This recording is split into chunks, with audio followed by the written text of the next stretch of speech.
Hi guys, it's Rich from Advancing Car. Today I've been working on this RS Q3 2016, one of the really early ones, but still got the lovely 2.5 litre 5-pot in it that's pretty nuts.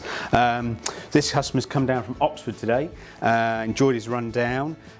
Even though it's a pretty tricked out car with everything, because obviously it's an RS, just need a reversing camera. So I've poked in a factory reversing camera. Obviously, because of the age of the car, the tech's a lot older, so it has to have its own separate module and things, and the view isn't as clear as it is on a lot of the newer ones and things, but it's still there, all integrates. So let's go and have a look.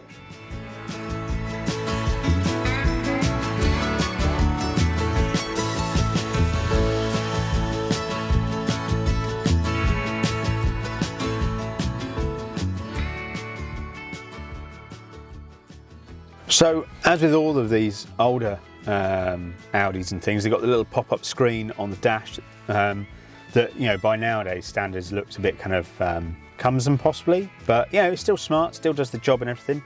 So we'll pop the ignition on, so you can pop into reverse, and then you'll see on the images that the view is, you know, you get good view out the back of the car with your parking lines. Obviously, because it's a high line camera, steering wheel, the parking lines still move, and also you've got your secondary view, which is like a parallel parking sort of view.